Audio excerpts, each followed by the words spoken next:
Economic strength का जो pendulum है वो वेस्ट से ईस्ट की तरफ मूव कर चुका है। China, India, south east Asia, America अपने रिलाइज को सेक्रीफाइस कर देगा अपने इंटरेस्ट के लिए। In fact, not India, the complete world is at war. We are facing war.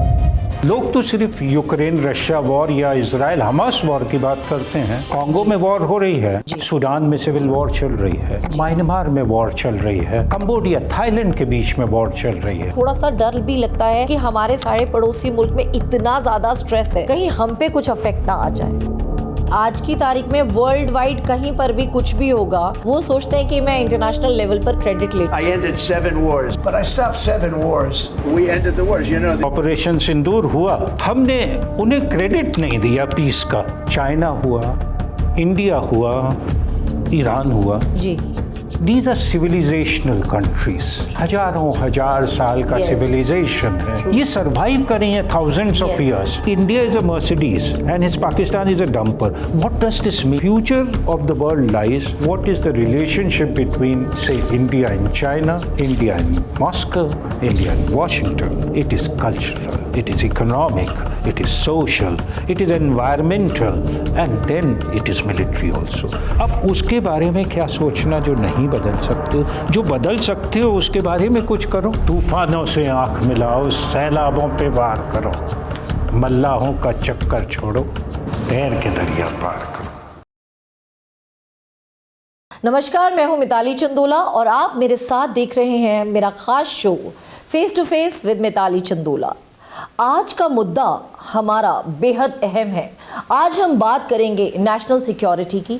आज हम बात करेंगे कि किस स्तर पर ये ग्लोबल कॉन्फ्लिक्ट्स हो रहे हैं, किस तरीके से हिंदुस्तान प्रभावित होता है और किस तरीके से चट्टान की तरह अडिग रहता है हमारा हिंदुस्तान और हर जगह अपना परचम लहराता है।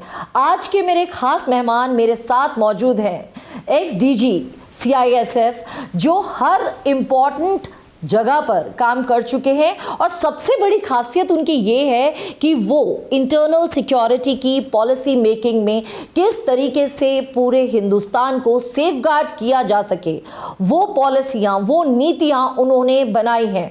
आज मेरे साथ मेरे खास मेहमान हैं Sheelvardhan Singh. Sir, welcome to my show. Thank you so much. Sir, आपको देख के सबसे पहला सवाल, मेरे पास बहुत सारे हैं लेकिन सबसे बड़ा सवाल जो मेरे जहन में आता है, किस दिशा में ये पूरा का पूरा देश दुनिया जा रही है? क्योंकि अगर मैं बात करूं, टीवी ऑन करते हैं, न्यूज़ चैनल्स अगर हम देखते हैं तो मैक्सिमम टाइम जो ग्लोबल कॉन्फ्लिक्ट्स चल रहे हैं एट अ इंटरनेशनल लेवल, जो चीज़ें हैं उसके बारे में जानना चाहूँगी, क्योंकि आप ऐसे सीनियर मोस्ट IPS ऑफिसर हैं जिन्होंने ग्राउंड रियलिटी से लेके ग्लोबल स्टेज तक सारी तमाम चीज़ों को खुद विटनेस किया है। Well, firstly thank you for calling me on your podcast. Global security के इशू के बारे में मैं पहले 2 चीज़ बोलना चाहूँगा। जी, पहली चीज़ ये कि सिक्योरिटी के हर मुद्दे की इकोनॉमिक अंडरपिनिंग होती है। जी, दूसरी चीज़ ये कि जो इकोनॉमिक प्रॉस्पेरिटी या इकोनॉमिक हेफ्ट या इकोनॉमिक स्ट्रेंथ का जो पेंडुलम है वो वेस्ट से ईस्ट की तरफ मूव कर चुका है। China, India, south east Asia rise कर रहे हैं और ये नेचुरल सी बात है। जहाँ पे इकोनॉमिक हेफ्ट होगी वहीं पावर होगी to change events in future. ये जो बड़ा मैक्रो फ्रेम है, इसमें 2025 has been a very interesting year.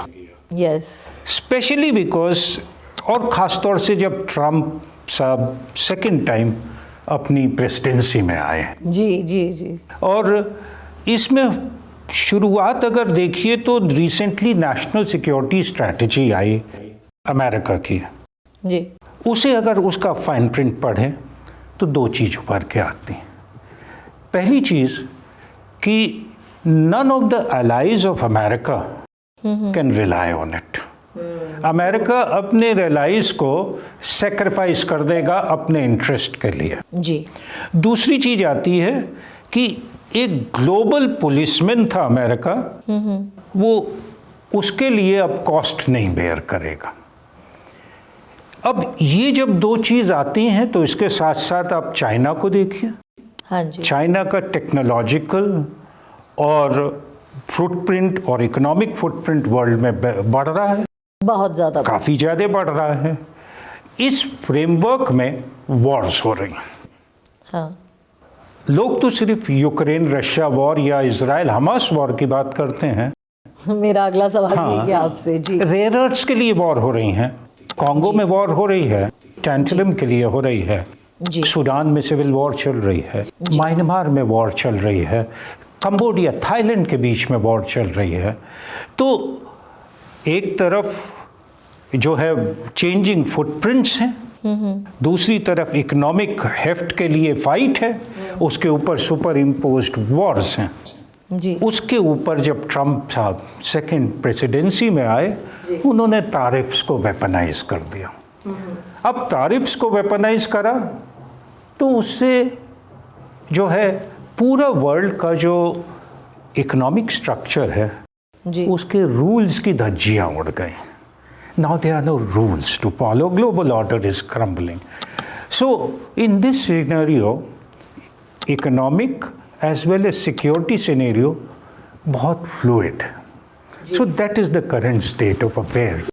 या and I have noticed multiple times वो सेल्फ प्रेज का ट्रम्प साहब का इतना ज़्यादा रहता है कि आज की तारीख में वर्ल्ड वाइड कहीं पर भी कुछ भी होगा तो वेदर दैट थिंग वो इंटरनली जो गवर्नमेंट्स हैं वो डिसाइड करके उसको सेटल करें, लेकिन उससे पहले जो है वो सोचते हैं कि मैं इंटरनेशनल लेवल पर क्रेडिट ले लूँ। लेकिन इससे कहीं ना कहीं सर जो हमारे इंटरनेशनल रिलेशंस हैं उस पर भी एक अफेक्ट आता है, जीडीपी पे अफेक्ट आता है, इकोनॉमी पे अफेक्ट आता है। अमेरिका को बहुत पावरफुल माना जाता था, ठीक है, लेकिन ऑल ऑफ अ सडन एक अलग ही गेम चेंज, एक तरफ लड़ाई झगड़ा, दूसरी तरफ इकोनॉमी को जो है डिस्टर्ब करे।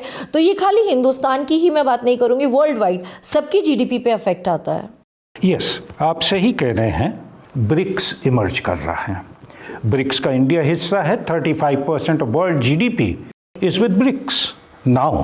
और अमेरिका को लगता है कि ब्रिक्स जो है डॉलर डी डॉलराइज करके इकोनॉमी को और एक ऑल्टरनेट ग्लोबल ऑर्डर की तरह इमर्ज कर रहा है।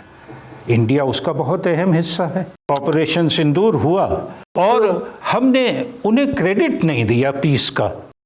फैक्ट तो यही है कि डीजीएमओ पाकिस्तान ने डीजीएमओ इंडिया को फोन किया, उसके बाद कि भाई बहुत हो गया, हमारे रोक दीजिए ये वॉर, रोक दी गई। एक चीज़ और कहना चाहूँगा यहाँ पे, ये है कि चाइना हुआ, इंडिया हुआ, फॉर दैट मैटर ईरान हुआ, जी, these are civilizational countries. True, हजारों हजार साल का सिविलाइजेशन है। जी, यहाँ की जो सोसाइटीज़ होती हैं बहुत रिजिलियंट होती हैं। जी, They have fortitude in them. ये सरवाइव करें हैं thousands of years. ये टैरिफ्स इन्हें तोड़ नहीं पाएंगे। और तभी आप देखेंगी कि जो सिविलाइजेशनल सोसाइटीज हैं they have stood up against America's financial bullying. तो इस सिनेरियो में इम्पैक्ट इंडिया पे पड़ेगा। There is no doubt, America is a powerful country, tariffs का इम्पैक्ट पड़ेगा। लेकिन आई फील कि there is opportunity in it. एक तरफ अमेरिका खींच रहा है कि हमारे साथ आओ, बी विद अस और with nobody. yes. So he's getting little possessive and touchy about India. But yes, वो क्रेडिट लेने की एंड इम्पोज करने की, ये खाली इंडिया की नहीं सर, और जगहों पर भी अमेरिका एंड ट्रम्प साहब has tried to practice the same thing. और अगर मैं बात करूँ आपका यूक्रेन रशिया का the conflict which is going, middle east का जो सिनेरियो है, हमास का देख लीजिए, इज़राइल वाला देख लीजिए, उसमें भी वो इंटरवीन करने की बहुत कोशिश करता है। एंड एक टाइम तो ऐसा था all the news channels were flooded with the same news, और ग्लोबल उसमें वी सी मीटिंग्स हो रही हैं and like geopolitics as it is at peak. लेकिन जियो पॉलिटिक्स उस पीक पर जब जा रही है when we are, in fact not India, the complete world is at war, we are facing war. इससे बहुत सारा कई चीज़ों पर अफेक्ट हुआ, कई इनोसेंट्स की लाइफ गई, ग्लोबल उस पे ही if we talk about, GDP पे अफेक्ट आ गया, इतने डैमेजेस हो गए, इकोनॉमी पे अफेक्ट आ गया।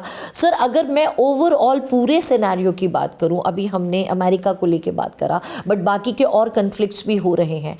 इंडिया का दोस्त भी है, कई लोगों के इंडिया से न्यूट्रल रिलेशंस भी हैं, but how it is affecting our nation, because we are possessive about our own India. तो हमारे भारत पर इन सब चीज़ों का क्या असर पड़ा? So I will give you a slightly longish answer जी। इन द सेंस कि इंडिया इस समय बड़ी फॉर्चुनेट है कि we have a very strong leadership. एक दूसरी चीज़ ये कि सारी दुनिया में Indian economy is one economy which is growing at 7 to 8%, which is a very strong growth. अब एक तरफ ये जो फाइनेंशियल बुलिंग चल रही है, इसका जो रिस्पॉन्स इंडिया दे रही है वो है मल्टी लैटरल एंगेजमेंट्स।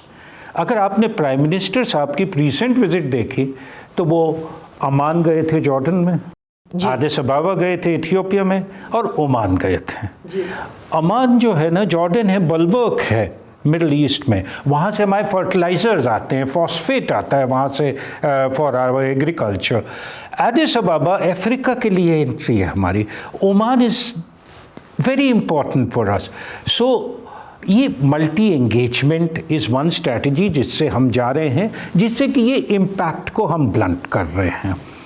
दूसरी चीज़ क्या है कि मिडल ईस्ट आपने बोला, yes, Middle East pre tariffs and pre Hamas war दो हिस्से में डिवाइडेड था। वो था US, Israel, UAE, India. Yes, जिसमें जो है यूएस की टेक्नोलॉजी थी, इजराइल का इनोवेशन था, यूएई का कैपिटल था, इंडिया का मार्केट था। लेकिन जब ये हमास और ये वॉर हुई, इसके बाद जो टैरिफ्स हुआ और अमेरिका को ज़रूरत पाकिस्तान की पड़ी, बीच में सऊदी अरेबिया ने पाकिस्तान से एक डील करी मिलिट्री उसकी, क्योंकि सऊदी अरेबिया भी फ्यूचर नेगोशिएशंस में with a banking of nuclear power जाना चाहता है। सो जो नया नेक्सस बन रहा है उसमें सऊदी अरेबिया, पाकिस्तान, इजराइल और यूएस का बन रहा है। कहीं ना कहीं चाइना ये देख रहा है पाकिस्तान के लिए। लेकिन नेट इम्पैक्ट इंडिया पे जो आपने पूछा, पाकिस्तान थोड़ा सा इससे जो है हमारा फो हैज़ बिकम, या our adversary has become stronger. इसे अब आप फर्दर देखिए बांग्लादेश के डेवलपमेंट। यस, जब बांग्लादेश के डेवलपमेंट्स में देखेंगे, वहाँ पे इस्लामाइजेशन हो रहा है, डेमोक्रेसी ख़त्म हो रही है। सो ये जो डेवलपमेंट्स हैं, ये हमारे लिए फ्यूचर के सिक्योरिटी चैलेंजेस हैं। सर इसी में इफ़ आई सी, अभी आपने जैसे बात करी about Bangladesh, Pakistan is very notorious and more than me you are aware of it. And Sri Lanka side का भी आप देखिए, जिस तरीके से मतलब इंडिया के जो बॉर्डर, हमारे जो पड़ोसी मुल्क हैं, सो सर एक बहुत ज़्यादा स्ट्रेसफुल माहौल चल रहा है। और कहीं ना कहीं जब मैं देखती हूँ इन सब चीज़ों को, तो उससे जो है इम्पैक्ट पड़ता है इकोनॉमिक पे, जीडीपी पे तो आ ही रहा है, बट कहीं ना कहीं आम जनजीवन भी डिस्टर्ब होता है काफ़ी ज़्यादा। बिकॉज वेदर वी टॉक, अभी जैसे हमने इजराइल हमास वगैरह की बात करी, तो sir innocent soul they lost their lives, war was at peak, military, intelligence, everybody was working अपने देश के लिए, अपनी चीज़ों के लिए, and there was a very brutal fight. Innocent लोगों ने उसको सफ़र करा। वही चीज़ आती है जब एक थोड़ा सा डर भी लगता है कि हमारे सारे पड़ोसी मुल्क में इतना ज़्यादा स्ट्रेस है, कहीं हम पे कुछ अफेक्ट ना आ जाए। उसके बारे में भी मैं जानना चाहूँगी। See, it is a very well calibrated strategy कि इंडिया की इकोनॉमी को अटैक करो। आपने जनरल मुनीर का स्टेटमेंट सुना होगा, जब उन्होंने मर्सिडीज और डंपर का कंपैरिजन किया। जी जी, he is saying India is a Mercedes and his Pakistan is a dumper. What does this mean? It means they want to hit the economy of India. So हर तरफ से India की economy पे attack करने है, week करने का प्रयास चल रहा है। But it is not so easy, because India की जो इकोनॉमी है वो सेल्फ सस्टेनिंग है। जी। यहाँ से लोग कहते हैं कि फॉरेन इन्वेस्टमेंट का पलायन यहाँ से हुआ, पर हमारा जीडीपी इंप्रूव कर रहा है। So in that sense we have to be very alert about our economy, protect our interests, build our own ecosystems, make in India जैसे है। तो every country now, not only India, has to protect. Sir global matrix of security में अगर मैं बात करूं उस context में, तो आप हमारे इंडिया को कहाँ देखते हैं? India is the fulcrum of future. Fulcrum. Mainly because, you know, future of the world depends on 3 countries plus India. Ji. US plus India, Russia plus India, China plus India. India is a democracy. India is a market. India has technological know-how. India has systems in place. Now, future of the world lies, what is the relationship between, say, India and China, India and Moscow, India and Washington. And on this relationship, future of the world depends. So I would say India इस समय world के fulcrum है for next trajectory of 5 decades. Sir Indian सब continent के context में सबसे बड़ा security challenge क्या लगता है आपको? Well, I would say Indian subcontinent में सबसे बड़ा सिक्योरिटी चैलेंज है इंडियन ओशन रीजन। अगर आप एक तरफ गल्फ ऑफ एडन को बंद कर दें और दूसरी तरफ स्ट्रेट्स ऑफ मलाक्का को बंद कर दें, तो सी लाइंस ऑफ कम्युनिकेशन जो हैं, जिसे लाखों शिप जाते हैं, वो बंद हो जाएगा। The world will come to a standstill. अभी क्या है कि 7th फ्लीट यूएस का था और यूएस के पूरे वर्ल्ड को उसने डिफरेंट कमांड्स में बांटा हुआ है, और इंडियन ओशन में स्वच्छंद पेट्रोलिंग करता था यूएस। उसका डिग्योगाशिया में बेस है, उसका दिजबाउती में बेस है। लेकिन आपने ध्यान दिया होगा कि अभी जब प्रेसिडेंट पुतिन आए थे तो एक एग्रीमेंट हुआ RELOS between India and Russia. RELOS is reciprocatory है, लॉजिस्टिक्स का एग्रीमेंट है, which means that our ports will be available to Russians for refueling and logistic support. Russian Navy will have warm water access for the first time. And once Russia's presence also comes, this is the response which India has given to the US.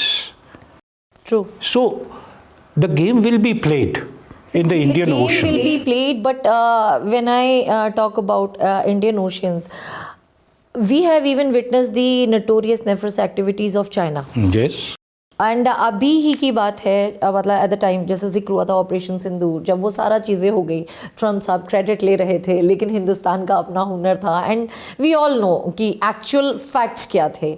But उन सब चीज़ों के शांत होने के बाद somehow Hindustan में भी सारी स्टेबिलिटी आई, कश्मीर फिर दोबारा से खूबसूरत हो गया, आम जनता वहाँ जाने लगी।